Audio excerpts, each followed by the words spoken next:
Look, man, it's raining. I ain't got time to be running around looking for people. I'm gonna go in here to my spot. This is my peoples. I'll find somebody to talk to in here. You ever heard of Black Eyed Kids? No. Do you ever heard of Black Eyed Kids? Like the movie Insidious? Because that's the only time I've seen anything like that. And They look like demons. Okay, you're being very judgmental. They do. If any kid came up to you in the middle of the night, you try to help them, right? Yeah. What if they look like that? Oh, dear God, no. Honey, I'd be gone. Sorry, you're on your own. Saying things like, oh, you'll take me to my mother's. Let me in your car. Or, Not looking like that, I ain't. and there is one report of a woman letting them into her home and giving them milk and cookies and trying to find your... They sure ain't getting my cookies. They ain't giving you ain't gonna give them no milk and cookie. Milk and cookies belong to me. Kind of reminds me of Seed Eater. Seed Eater?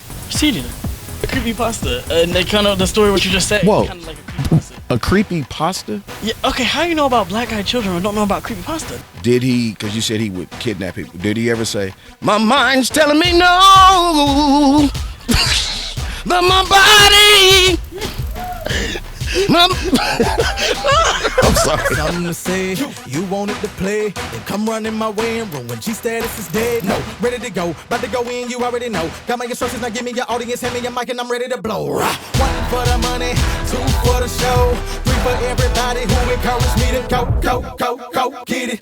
We finally did it, I ain't never turning back, shawty. I'm fully committed to my beliefs, I'm committed to the city. I'm about to give them what they want, what they need, what they ask for. Give them what they want, what they need, what they ask for.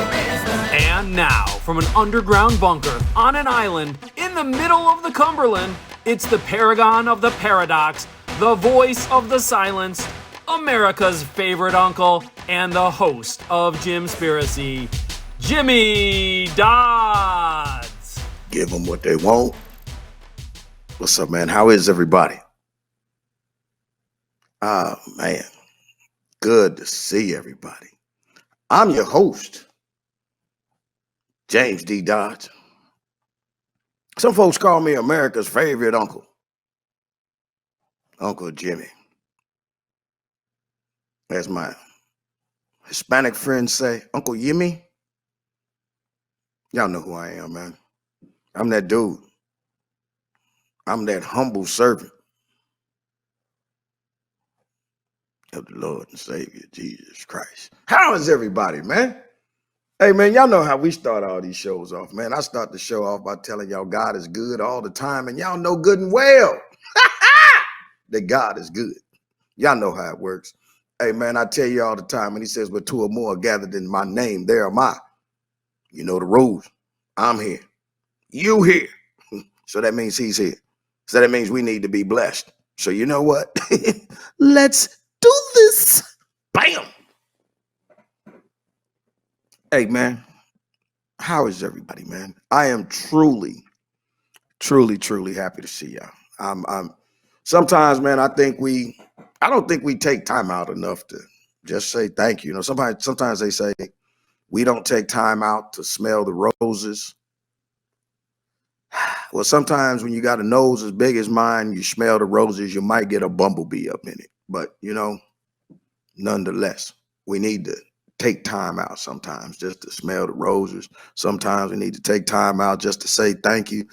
Because, man, you know, honestly, man, sometimes there's a lot of people that, you know, people always ask me, they say, how you doing today?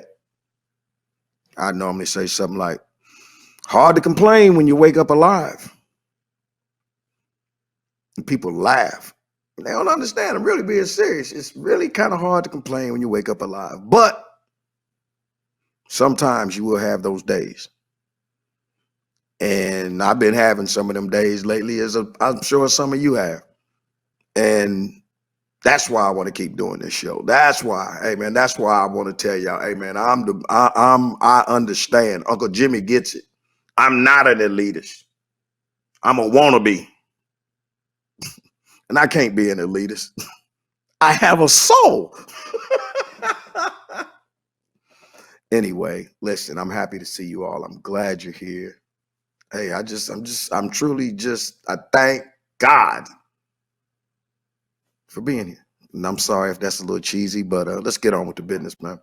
Hey, today's show. Y'all seen it. Y'all know what it is. My guest today is Steve Stockton, allegedly.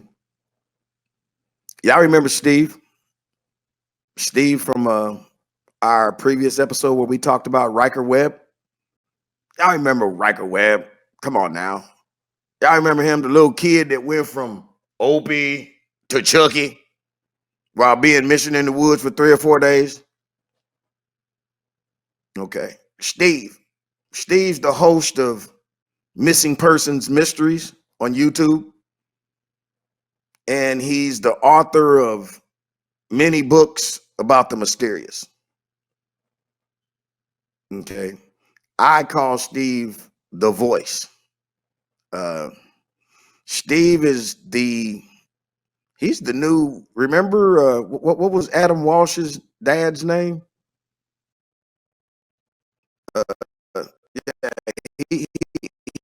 That's what he is now. He's the voice he doesn't not just for people everywhere.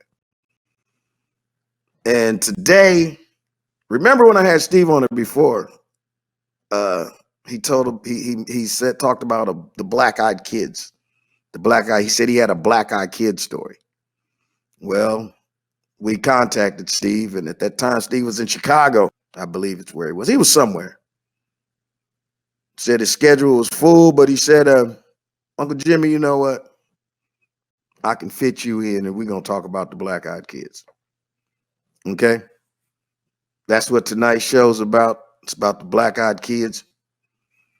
And what I find amazing about the black-eyed kids is so many people that go, what in the hell are black-eyed kids? Well, for those of you that don't know, here's a picture of a black-eyed kid. Bam! Black people all over the world are saying, ooh, sweet black baby Jesus, sprinkle him with some holy oil. All right, man, take the picture down. It scares me. I'm serious. Man. That is just bad. Listen, y'all go to our... I'm playing with you. Take that picture down. Listen, go to our Twitter. I'm going to cuss. Go to our Twitter poll. I can't even see what it says. Go to our Twitter poll and see what it says. Black-eyed kids. Black-eyed kids sightings. Are they all fake? Are they real as hell? Never heard of them. And right at this stage of the game, we're at about 61.4% of you guys that said you've never heard of them. So basically 90% says that they've never heard of them or they're all fake. And it's about a very, very few people that think they're real. So this is going to be kind of interesting because our guest tonight is Steve Stockton, who actually has a black-eyed kid sighting. So this is not an alleged. This is a actual story by someone who actually seen one.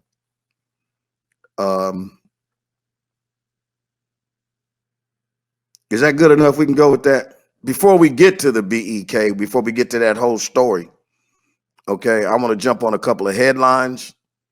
And this is this segment. This is this little part, and I want to hurry up and get onto this and get it knocked out. This is a segment that we have on JimSpiracy that's called Truth is Stranger.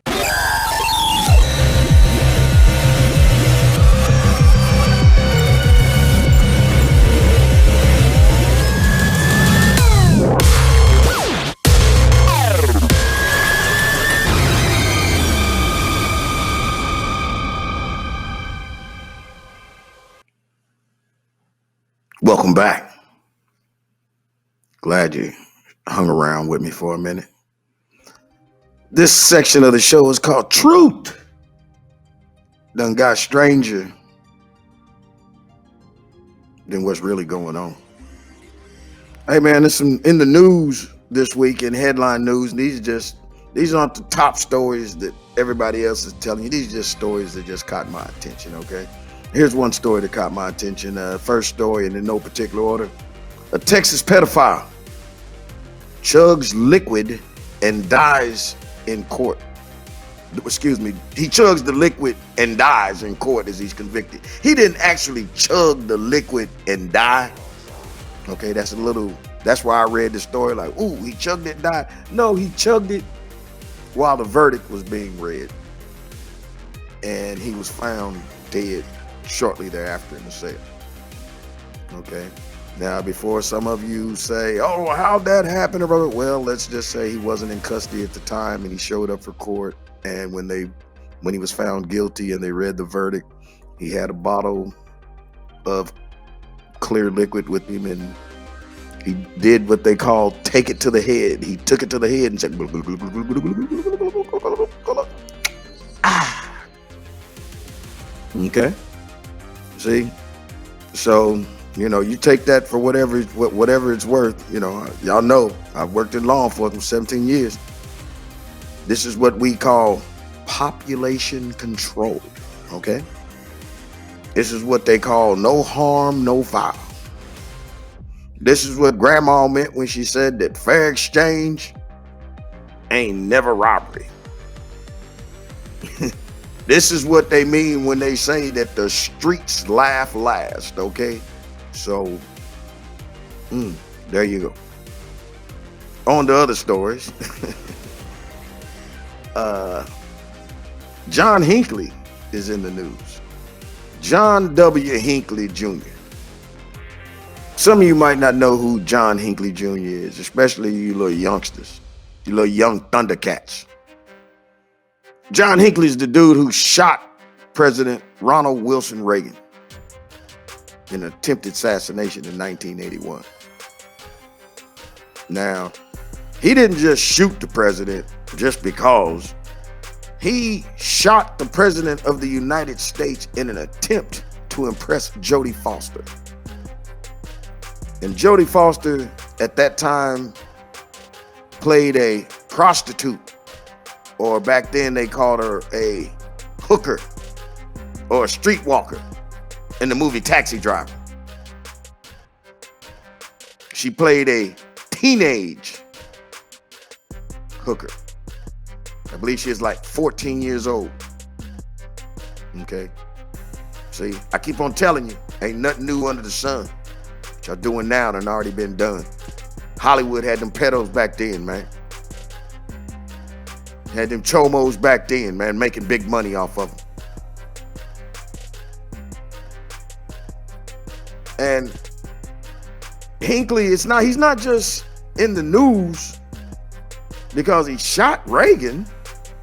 The man is in the news because he's been released.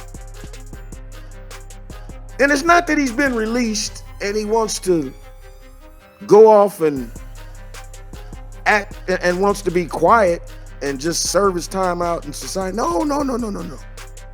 This man is ready to get his music career started. This man is selling shows, and this man he's got a Spotify following. He's got a YouTube following. He did a show that sold 500 tickets.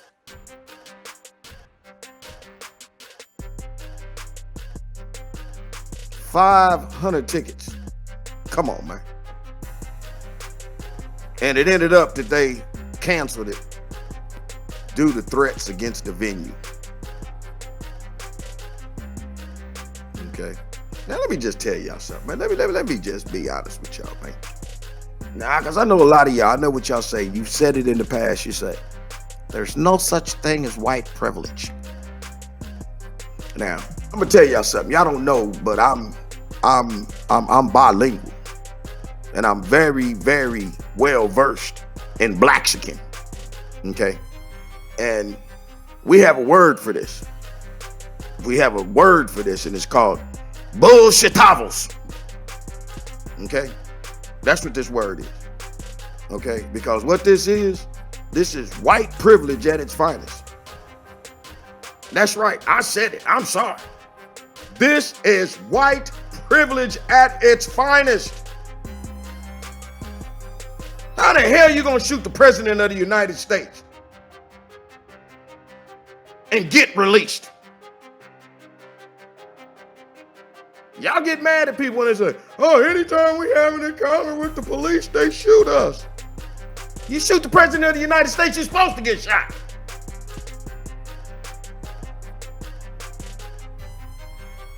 The legal system works. Yes, it does work for some people. Even in America, you can shoot the president of the United States and get parole. Ain't that a... Man, my little brother got caught with a pound of weed and he's still locked up.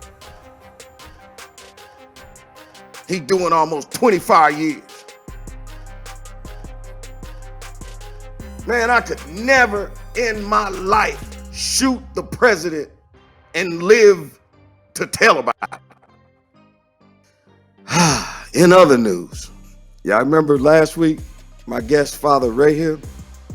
Remember him talking about Lady Gaga? Remember him telling you about that? Well, Lady Gaga was in the news again. Lady Gaga got hit in the head with a teddy bear. Take a look at this picture right here. Okay? Remember, Father Ray Hill told you. He said Lady Gaga sold her soul to the devil. By the way, take a look at what she's wearing, man. Now, let me ask this. Is that Lady Gaga or Charles Manson? Seriously. But, see, now you see that one where she got hit in the head, right? Okay. But here's something that happened that didn't make the headlines. And I want y'all to check this out because y'all see she got hit, boom, with the teddy bear. And I don't understand this. I don't encourage nobody ever you don't throw nothing at nobody when they work. I mean, seriously, you just don't do that. Don't nobody come to your job and throw stuff at you while you doing fries. So don't come up and mess with people while they doing their job. But has anybody seen the video where somebody threw something at her earlier? And somehow or another, it just didn't touch her. It was like she pulled up her demonic force field and it just kind of bounced. I want y'all to look at that real carefully. Slow it down a little bit and watch. They throw it and it bounces. Kind of like the Zapruder film.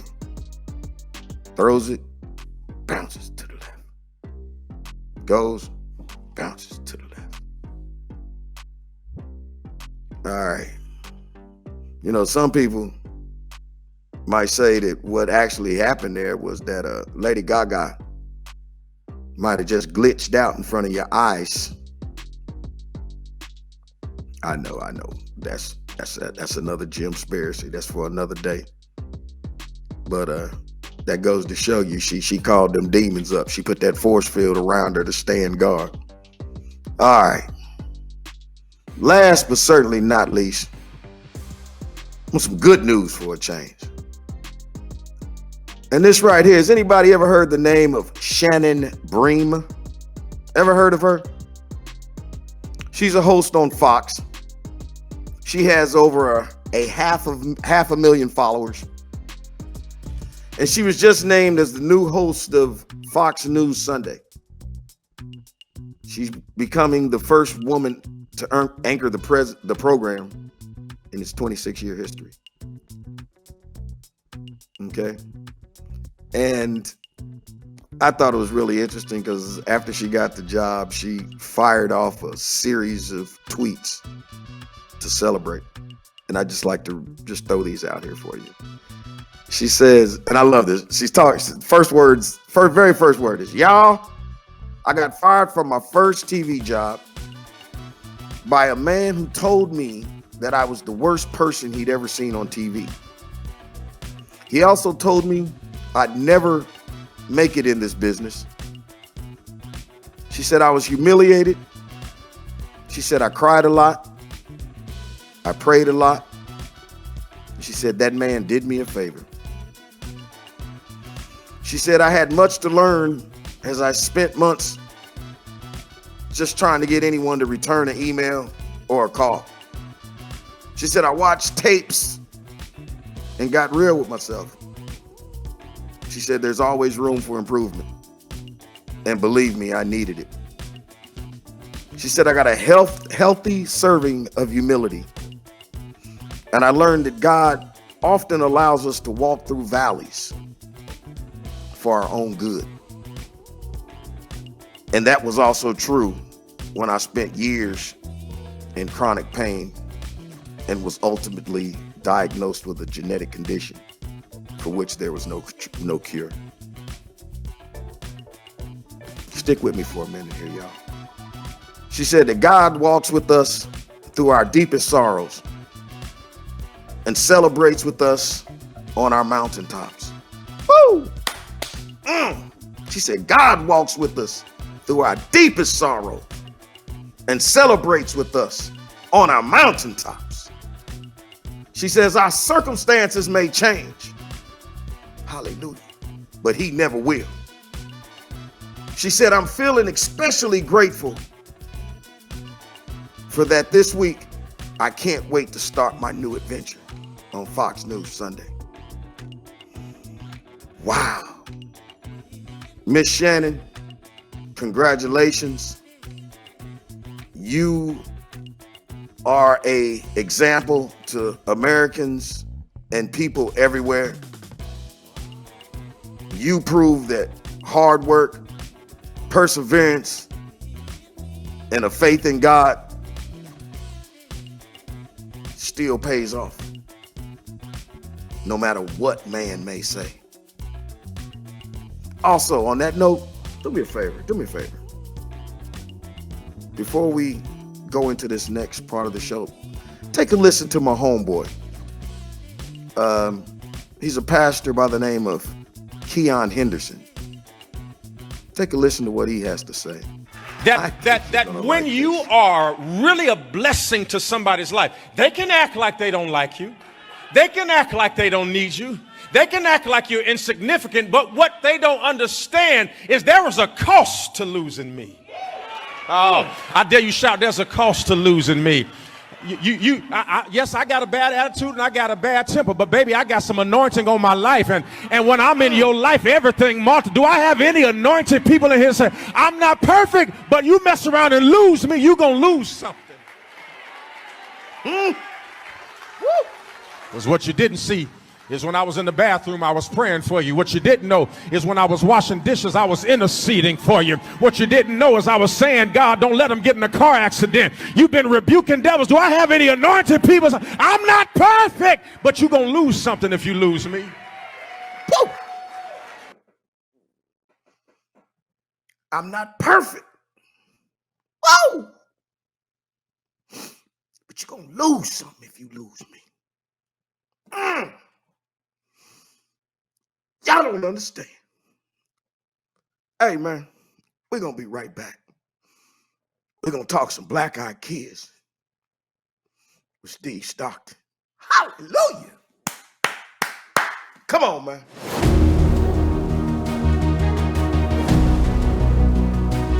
Black-eyed kids. They have no white area in their eyes. They ask to be invited in, and they scare the living hell out of us. Why are reports of these terrifying creatures so prevalent? Is it mere hysteria and hoaxsters, or are they actually real? The modern fascination with black-eyed kids, or BEK, started when Abilene reporter Brian Bethel wrote an email about an encounter in 1996. Although he sent his story to only a few friends, one of them leaked it online in the very early days of the internet. Bethel states that two BEK approached him while he was in his vehicle in a movie theater parking lot. Hoodies covered the children's eyes as they asked for a ride in his car. When he finally did see their black eyes, he bolted, and they disappeared into thin air. Since then, hundreds of other BEK have been spotted, often hitchhiking or begging at doorsteps. They've been documented across the world, with a high percentage of encounters in England. Because their appearance and actions sometimes overlap with stories of demonic possession, could BEK be children in the grip of Satan himself? Could they be aliens, vampires, or ghosts? At JimSpiracy, we don't have all the answers, but we sure as hell are going to ask the questions. What's up, man? Welcome back. All right, man, listen. As you all know, this is the part where we're going to talk Black-Eyed Kids and Steve Stockton. Or should I say that this was the part of the show that we were scheduled to talk with Steve. And just as we were preparing to tape, we received an email from Steve prior to taping this segment. And check out this note from Steve. He says, "I hate to be that guy, but I'm going to need to reschedule. I woke up sick, some kind of upper respiratory thing. Can't stop coughing and sneezing, and my voice is shot. Can't talk above a whisper. I sound like a toad in a hole. I hate to do it on such a short notice, but I want to give Uncle Jimmy the best interview possible."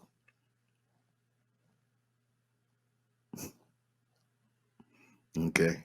Now, first of all, Steve always has, always will be a class act. Okay. First of all, you all remember, if you follow Steve and you've heard Steve talk, you've heard Steve say that he told me on the show, he says anytime he gets ready to tell this story, something happens. I didn't expect anything less. I didn't expect anything. And just on that note right there, let's just send up a quick prayer for Steve. Just pray for his quick healing. And I call Steve the voice. That's what he is. And just the fact that for him to say that he has a problem with his voice is just, of course. What do you expect? Anyway, having said that, when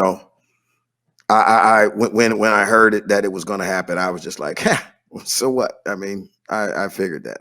I thought a chuba, like I said before, I thought a chupacabra would jump through the window, because today we're supposed to talk about Black-Eyed Kids, and you better not put that picture up again. Damn it, Chris.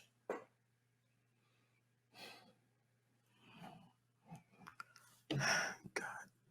In law enforcement, there's a box. It's called, I think it's number 99. You only check that box if it's a hate crime. I'm going to do a hate crime on you, Chris.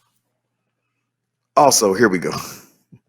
Listen, speaking of Black-Eyed Kids and Steve's going to come back on the show. He's guaranteed me he'll be back on the show.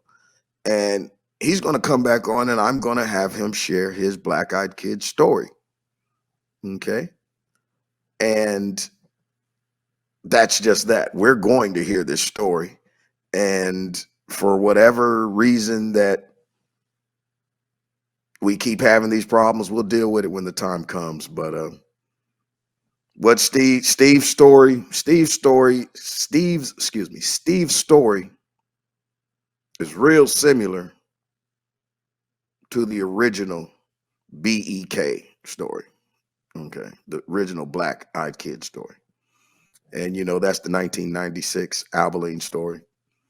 And they say that that's the story that allegedly started all of this Black-Eyed Kid thing. Okay. If you listen to Steve's story happened around that time, somewhere around the mid-90s. And you're going to hear me as I tell this story due to the fact that I've heard Steve tell a story a couple of times, because I needed to be prepared for what he was going to say, because I was getting ready to say, okay, look, man, there's certain parts of that story you're going to leave out that I don't want to hear. But Steve told his story on Art Bell.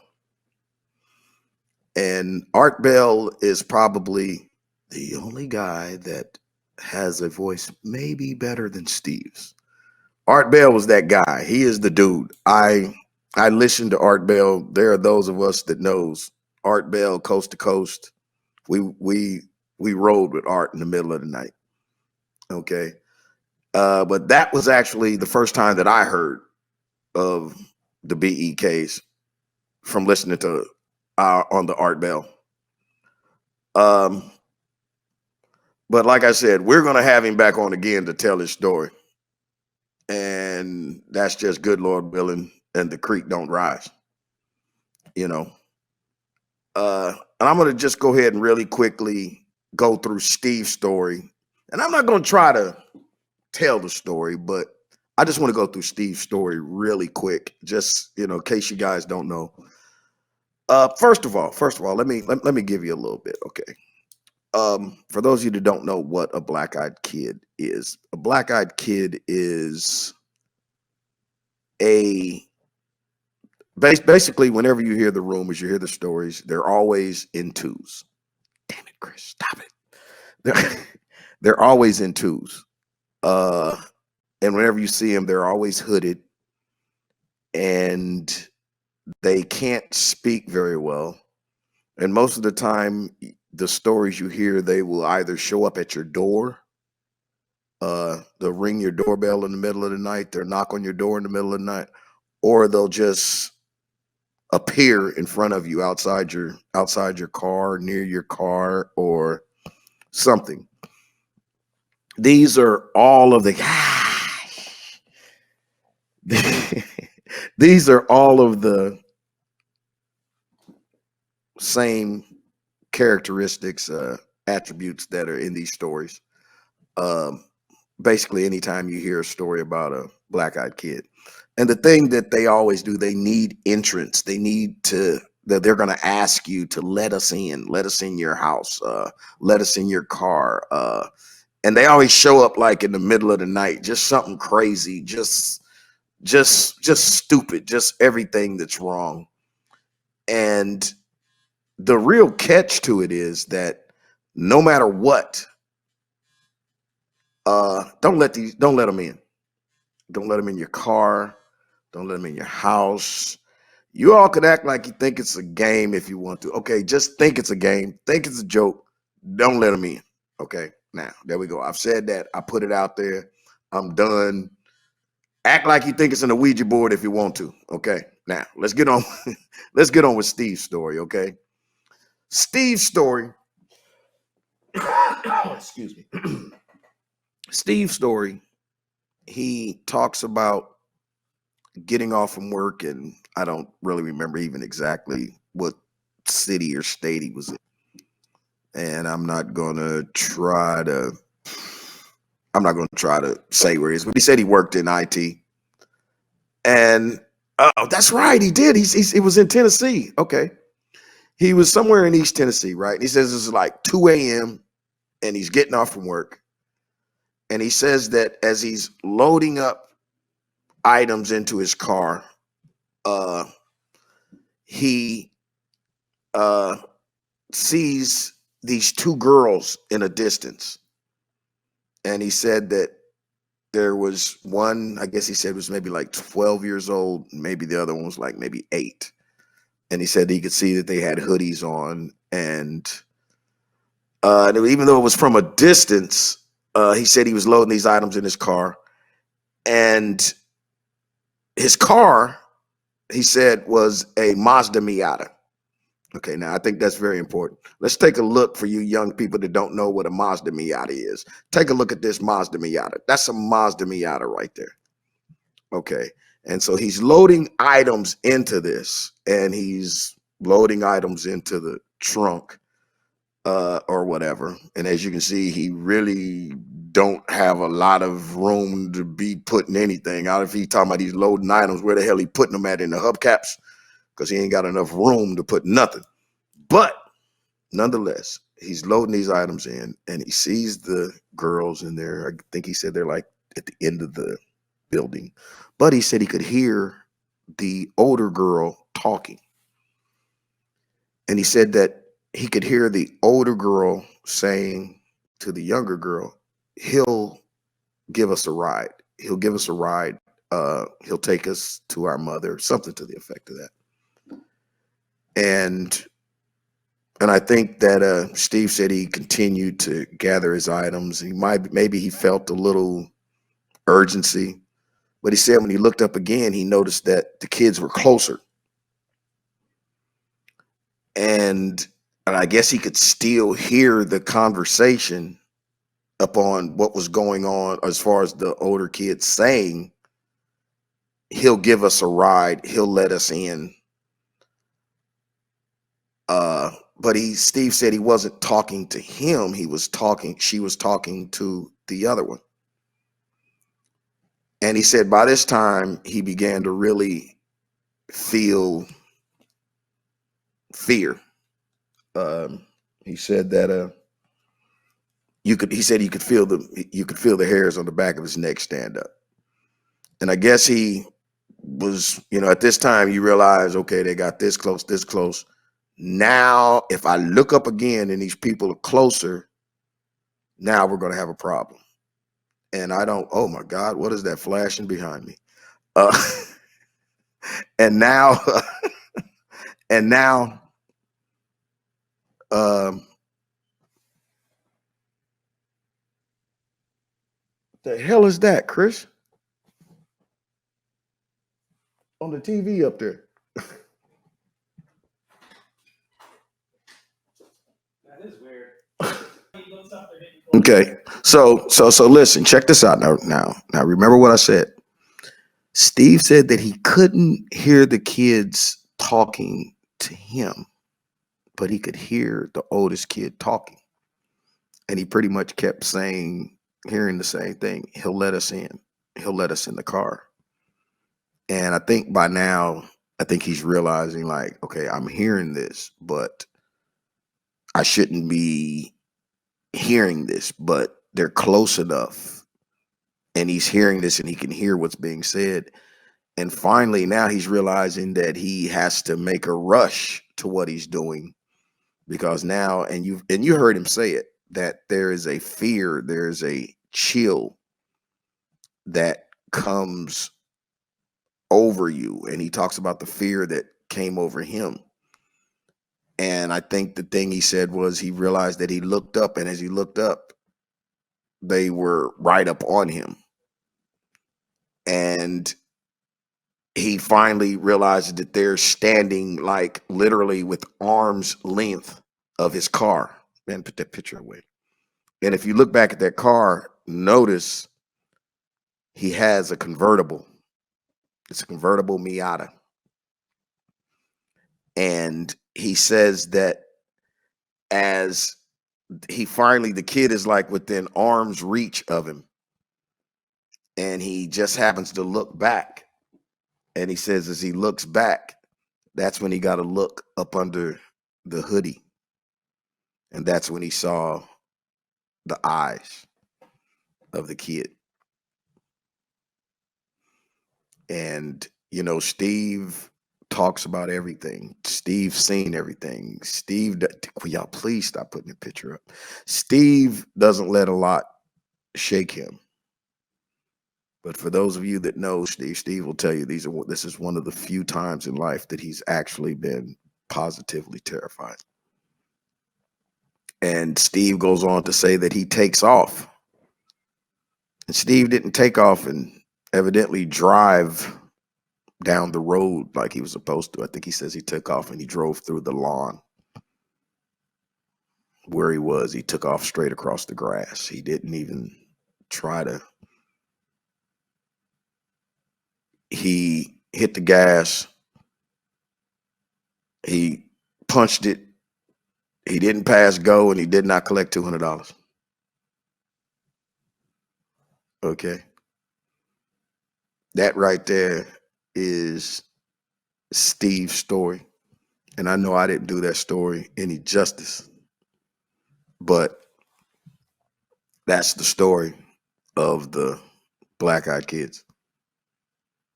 Okay.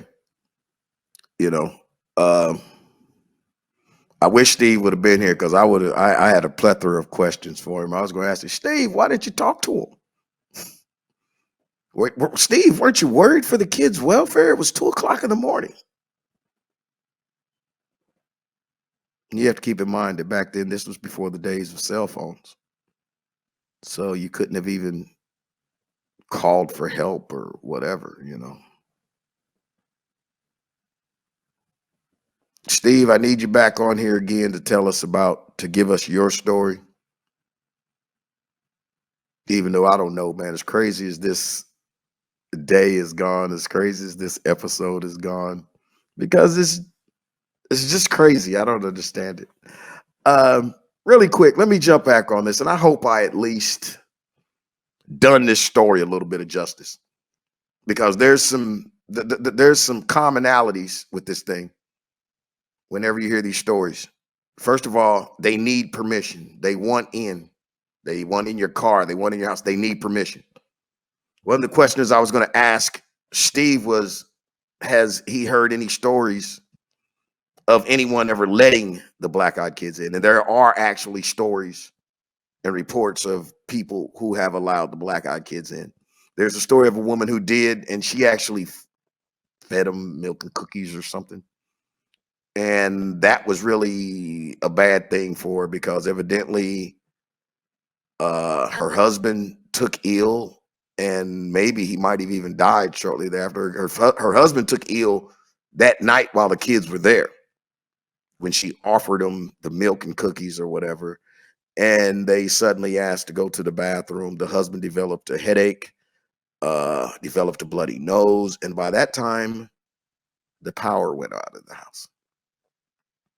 The power went out in the house, so while they're trying to, I guess, get the power, hit the box, you look up, and now they're walking down the hall, and here's these little kids standing right here in the hallway in a pitch black house. You got a husband with a bloody nose and a headache that he can't deal with, and now you're face to face with these kids. And by this time, these kids just look at you and say, our parents are here. And they walk outside, and there's a black car outside with two men dressed in black, and they get in the car and drive off. And the lights come back on. Okay.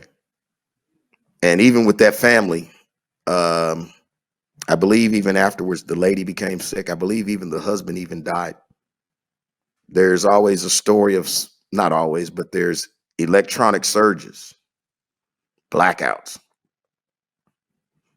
And, you know, even though they have black eyes, check this out, man. The eyes are so black that you can see them in the dark. Okay. Just think about that. Just think of black, but black being so black that it outshined the black. God, stop that. You know, one of the things when we talk about, just people don't really believe in, say we don't believe in black-eyed kids. But I wish Steve was here, because I had a couple of questions for Steve. I was going to ask Steve, because, you know, a lot of these black-eyed kids kind of, you think maybe the black-eyed kids could possibly be like, maybe they're grays, maybe they're aliens with hoodies on. You know, maybe they haven't got the rest of that together yet. Maybe this is why they have that hood on. And yeah, sometimes you see them with hair, but for the most part, they always have to keep this covered up. You know, it's something going on with the reason that they keep their heads covered up. You know, but I think that there's definitely a comparison to the way that black-eyed kids look, the way alien grays look. You hear them talking about the selective breeding process. Maybe this is just a part of the stage. Maybe they're learning. Maybe this is just part of them getting acclimated to becoming assimilated in the human way of life. Also, you know, keep in mind, remember, I think maybe the original black-eyed kid, maybe the original alien might have been E.T. Remember, they put him in a little blanket and a little hoodie and flew him over the moon. Nobody ever say this, but I'm gonna put a picture up here, and y'all, somebody tell me this.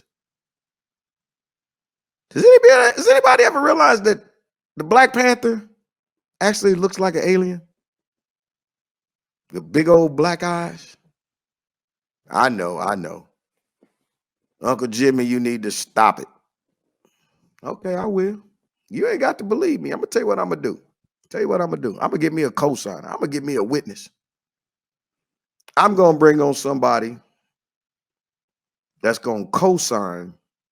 I'm gonna bring on an actual witness that was with me the night I saw a black-eyed kid.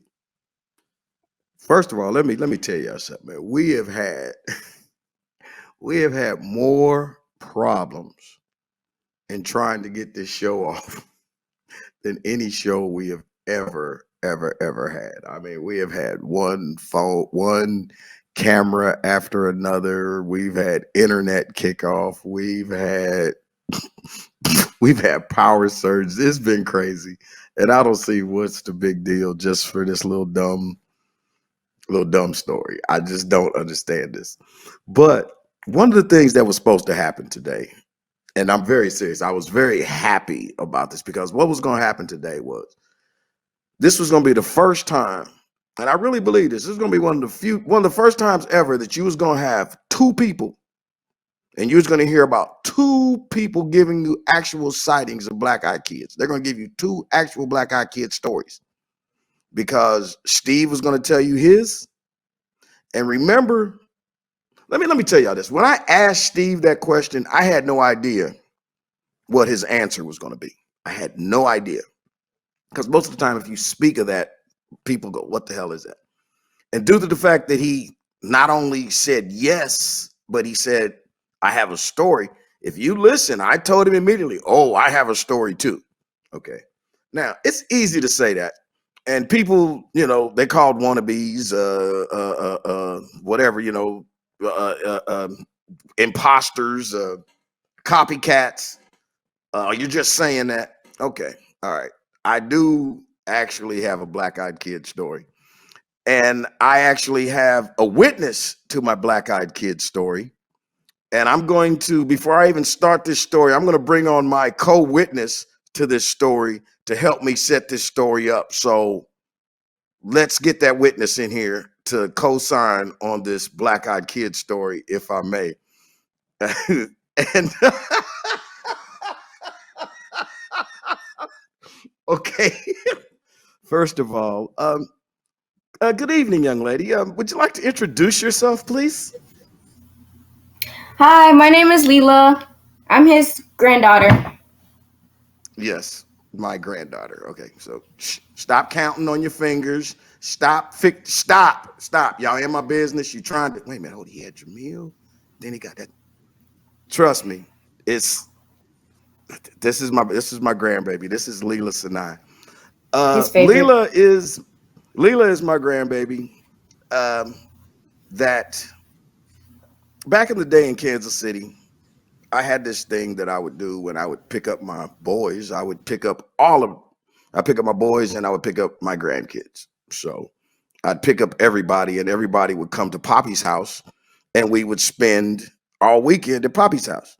Leela, Anaya, Tyler, Deucey, and Jamil. I don't know if we have that picture loaded up, but we actually have a picture. And Leela, by the way, about time this show shows, there's going to be a picture of you up there at about 7 years old when we was all at the little chicken ranch. You've never seen it before, but Leela, can you see yourself on that picture?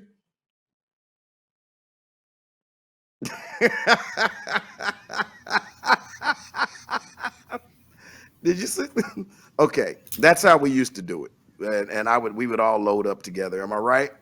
And we would go to Sam's Club, right? Get the 2 pizza special, the 2-liter, and the cookies. And then we would go to Dollar Tree and load up and get junk food, and it would last us all weekend. This was just am I right about that part of the weekend, Leela? Correct. Correct. And so this was our thing we did, right? Okay. Yeah. And Poppy may have or may not have had the tendency of maybe liking to scare the grandkids.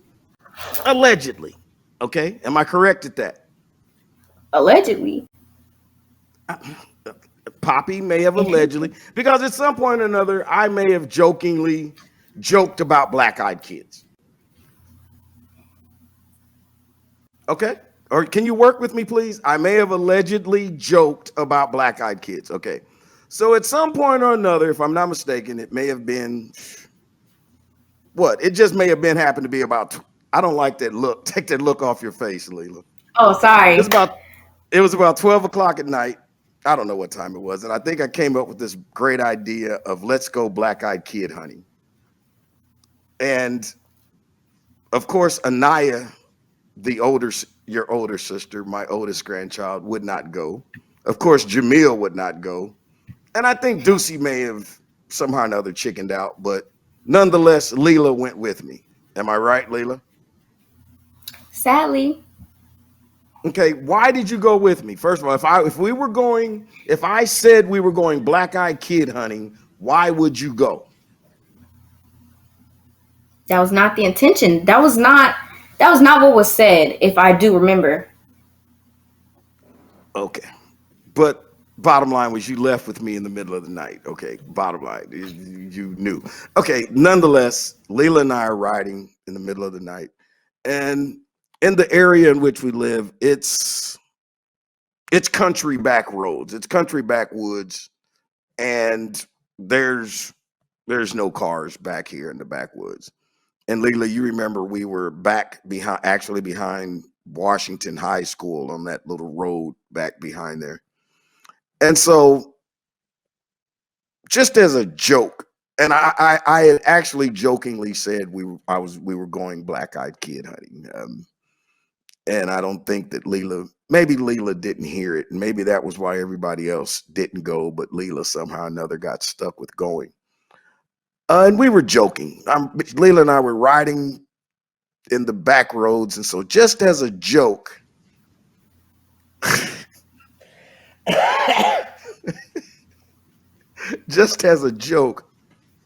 I turned the lights off on the Suburban. And so you have to understand that now it is pitch black dark and you can't see anything where we're driving. So now Leela is a little upset. She's rolling up the window. She doesn't think that this is funny because it's very dark and we're driving and she can't see. Well, I really do think this is funny and this is hilarious because I didn't really realize that Leela had the tendency to cry when she gets scared. You see this little look that she has now, but she kind of began to cry because she was scared because I had turned the lights out and whatever. But it was funny. But at some point, while I'm laughing at her and I have my lights out, now I have big subwoofers in the back of my Suburban. I've got big speakers. And out of nowhere, my subwoofers go, pop! They just pop like some kind of surge goes through it. Rockford Fosgate don't pop, okay? My stuff don't pop. But there was I don't know if you really remember that later, but there was a pop. And when I heard the pop, I immediately I had to hurry up and turn on the lights because I want to look at my voltage regulator because I need to see what's happening. Has my, has my alternator gone down or whatever? And as I turned the lights on,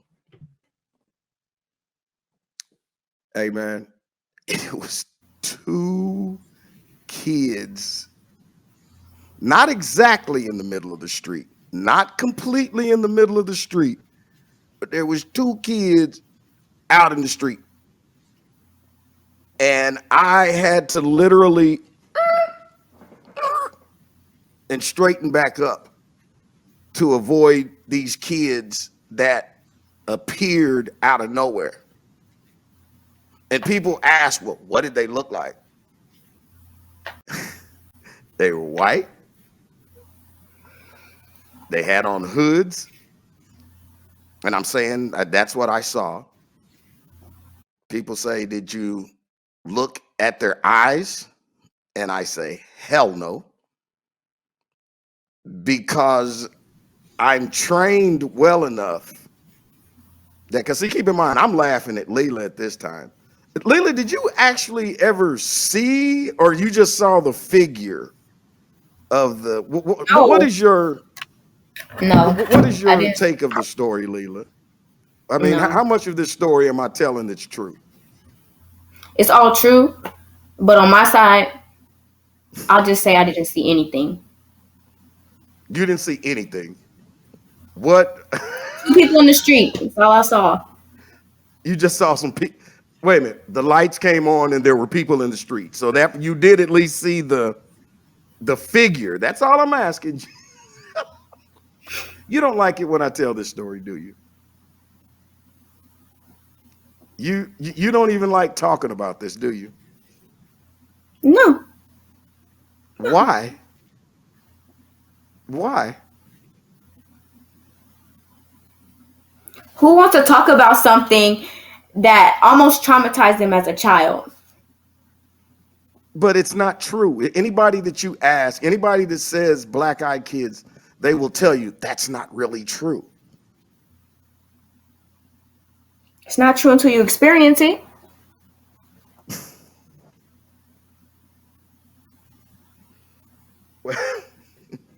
Well, Leila, let me just say this. I wouldn't have been able to. Hold it. Let me go back real quick, because I have to say this, because people always ask me, what'd you see? How they look? I can say that they were white. And the catch about saying that they were white, and Leila, you heard, we've talked about this for years. They weren't white. They weren't American white. They wasn't Caucasian from the mountains of the Caucasus Caucasian. They were what we call pasty. They were ghosty. They was, I ain't never seen no white like that white. Seriously. I mean, I'm not joking. It was a creepy white. And you have to understand that it went from a ha ha ha to a oh shit. Because, I mean, and this is a fact, because kids, I don't care about kids playing or kids would have gotten out of the street. They didn't get out of the street. I had to move. I had to shoot to the other side of the street, which was even worse, which traumatized Leila even more. But nonetheless, and then people wanted to know, did I look back? No. Did I go back? No. Did I speed up? Yes. My granddaughter was on the floor of the truck crying. I don't really know why it was cause for that. I mean, I think she said something about, well, I think your exact words were, I don't want to die like this, or something to the effect of that. Anyway, Leila, is that it? Do you have anything else to add to this story?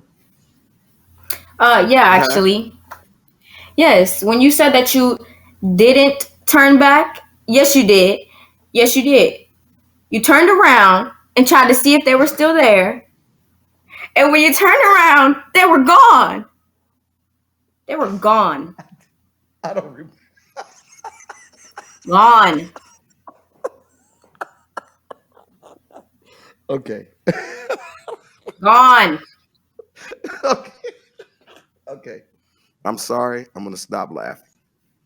I'm sorry if the show's gone long. I'm sorry if this segment has gone long. But since I have Leila on this phone, have y'all ever seen the movie The Grudge? Have y'all ever seen the movie of The Grudge, and that woman makes that noise and goes, You ever seen that movie? You remember that movie, Leila, with the lady with the hair on her face? Leela, do me a favor. Do you remember the night, like at 12 o'clock one night, where we decided we was going to go out riding, and then all of a sudden in the middle of the night, in the middle of the street, we saw that little 1-year-old Chinese kid walking in the street? Oh, yeah. Yeah.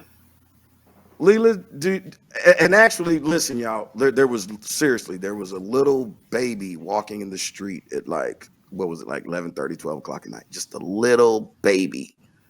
Couldn't have been more than a year old.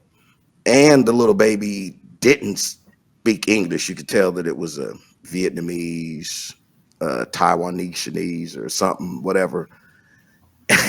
And so I at that time I was working in law enforcement. There was another car that stopped in the traffic that stopped. I picked up the kid, and at that time I had my badge, so I flashed my badge, and I told that person, I'm like, look, I'm a law enforcement officer, and I took the kid, put him in the truck, and I pulled over to the road where I found him at. Well, what I think was hilarious about this was when I put this baby in the truck, you would think that Leela would reach out for the baby. Here, I'll take the baby. Let me hold the baby. Leela, why didn't you take the baby?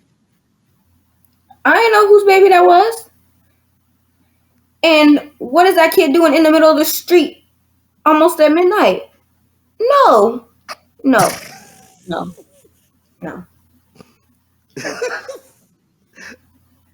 I'll be honest with you all. Honestly, because you know I'm weird, you know I'm crazy, you hear how my mind is. And as I have this kid, the only thing that I'm thinking to myself is, this kid better not bite me. I'm just thinking that this kid is just out of nowhere just gonna go, and just bite me on my neck. And I'm trying to pass the kid to Leela, and Leela would not, she's literally, she won't take the kid. So long story short is I literally have to get out and go knock on doors wherever I see a light at. And after about 30, 45 minutes, I found out where the kid lived. But that's another story that if I just told, no one would believe me. But guess who was with me? I think Leela, you say that you're my what? You're my Ryder? Leela, thank you. I appreciate you at least co-signing for your poppy on this story. Whoever knew that we would get a chance to share it on this level? God. I love you. Get off. I love you. Get out of here, girl. I love you. Bye-bye. Bye.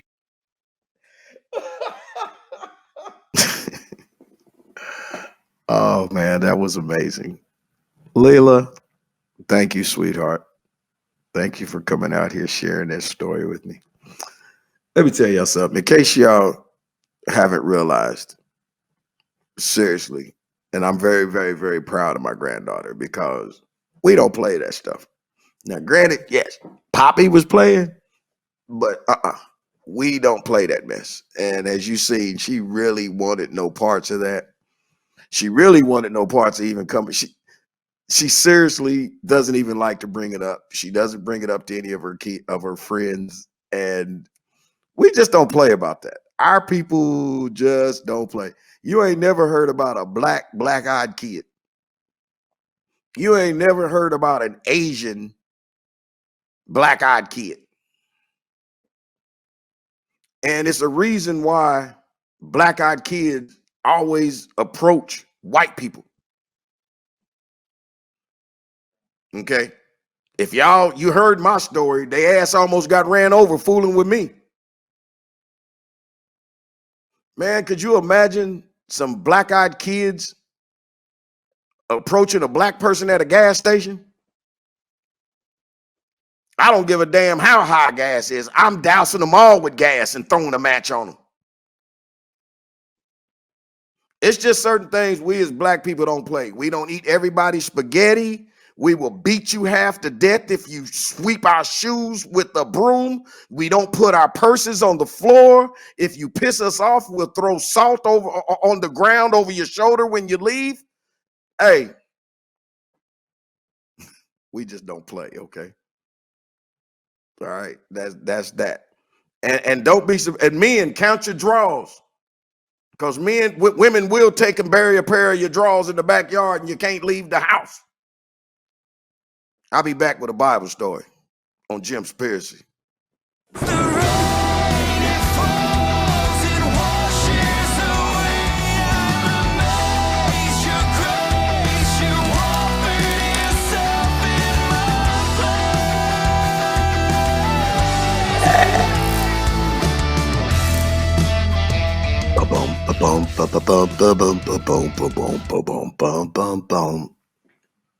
Welcome back to JimSpiracy.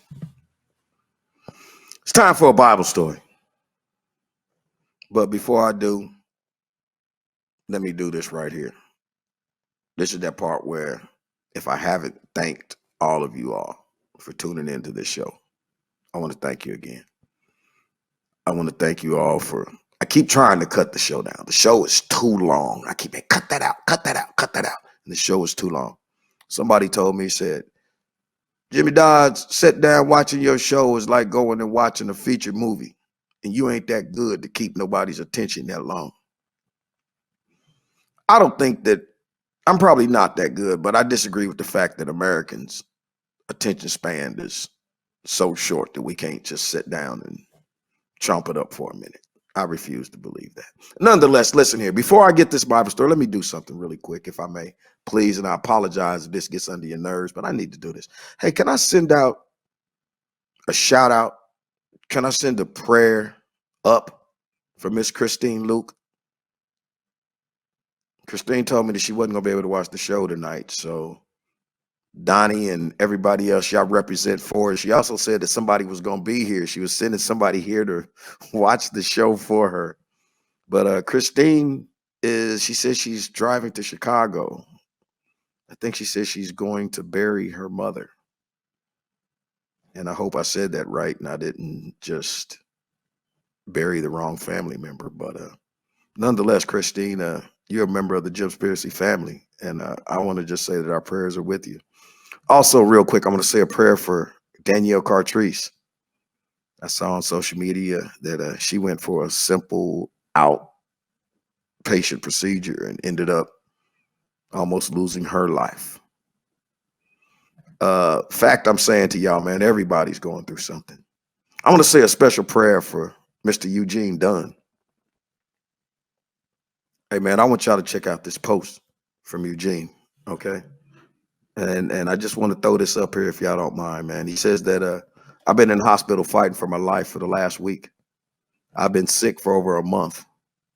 Pneumonia spread throughout my lungs and almost took me out. He says, I'm doing much better. He said for the first couple of weeks, I thought I was just having back pains, but it was actually pneumonia. And he said, though out of all of this, I actually found that God is real. And the first time in my life, even though I feel horrible, I feel better than I ever have. He said, the light of God is so powerful. And for that right there, you know, that I send praises out to that young brother, because you see that message there was in August. In July, when he first went in, this right here is this is how he was talking. And you see how God has touched him and how God has changed his speech. So I'm just letting y'all know, man, I'm sorry. I didn't mean to do that. But all of y'all, man, we're family and we have to lift each and every one. We got to lift each other up in prayer and praise and thought.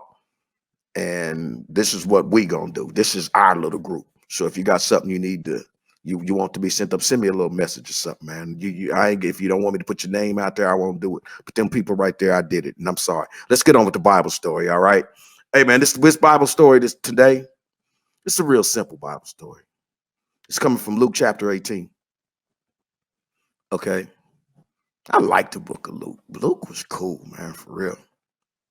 Luke chapter 18, Jesus is talking to he tells a parable of the Pharisees and the publicans. Not the Republicans, just the publicans. The Pharisees, now, In this case, the Pharisees are the high and mighty, the high to do of the Jewish society. And the Pharisees, they're just about Jewish laws and the temple. Okay. Okay, that's what the Pharisees, they're about the Jewish laws and taking care of the temples. That's what they do. Now, the publicans, they're the outcast. They the lower incomes. And because they're Jewish, but they're the ones that collect the taxes from the Romans. Okay? So, of course, naturally, they're hated because they're actually like the IRS and they tax collectors. Okay?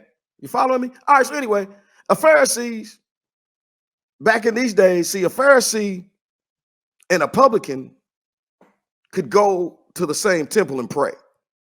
So you dig what I'm saying? We might be on different sides of the tracks, but when it comes to worship, both parties can go worship together. Now, we can put our differences aside and we can worship. Okay? Now, this is where the story gets good, because the Pharisee, I told you, the Pharisee, the big uppity one. The Pharisees go in here and he go to say his prayer, but he gonna say a big loud prayer. He gonna get boisterous. He talking about God. Thank God I'm not like other men. I pray. I fast. I give tithes. And he goes on and on, just loud, yelling out his resume, loud. Then the last thing he said, and most of all, I ain't like them publicans back there. We got to be careful, because sometimes we'll pray to God, get to say, I might be bad, but I ain't that bad. Okay? Now, when the publican got up there to pray, when the common man got up there to pray, see, this me and you right here. This is us. This is how we supposed to do it, okay? The publicans got up there and he said, he didn't yell and scream. He said, God, be merciful to me, a sinner.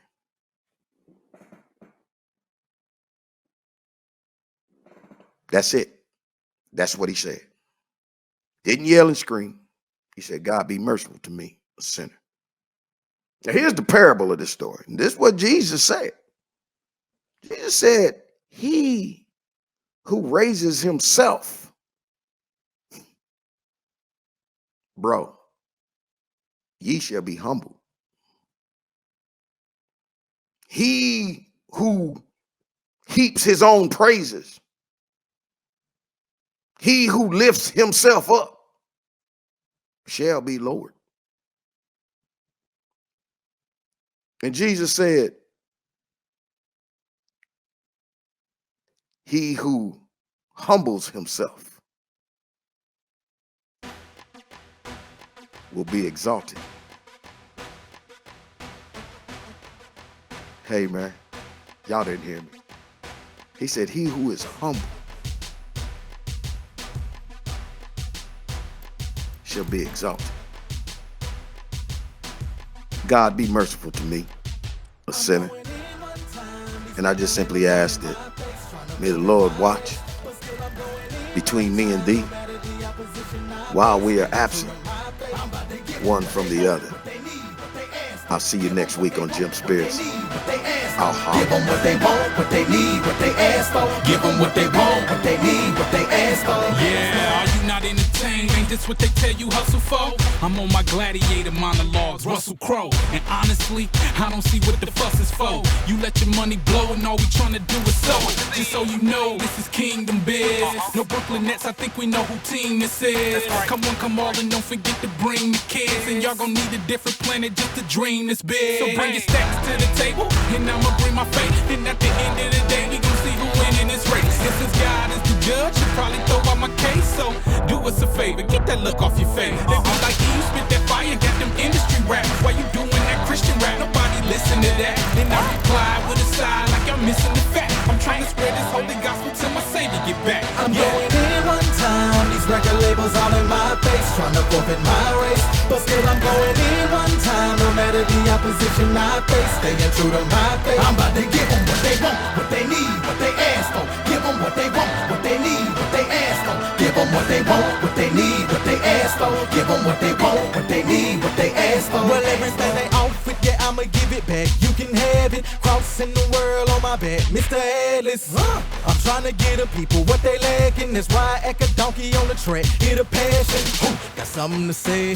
You wanted to play, then come running my way and ruin G status is dead. No, ready to go, about to go in, you already know. Got my instructions, now give me your audience, hand me your mic and I'm ready to blow. 1 for the money, 2 for the show. Do black men just eat anybody's spaghetti? No. Because there are rumors that certain people will mix their spaghetti sauce with unknown substances. Unknown substances. That's what we're gonna say. That man's pants so tight I can see his credit card. He need to be circumcised. Now, one thing that has yet to be proven is Smile Dog. Smile Dog. Another thing that takes place in the woods where it goes to a weird group of campers. It was a wolf. It's a tiny wolf that walks up to campers, and then it would it makes it look like a cute little doggo, and he'll go and cuddle with them and love them, and then he'd look, and then like in the middle of the night you'd hear the dog or the wolf moving around, and then you look at it, and the wolf no longer has a wolf face. It literally just has a big ass Joker like smile on its face, and then it eats you. How the hell is he scaring me on my own damn show? What they want, what they need, what they ask for. Give them what they want, what they need, what they ask for.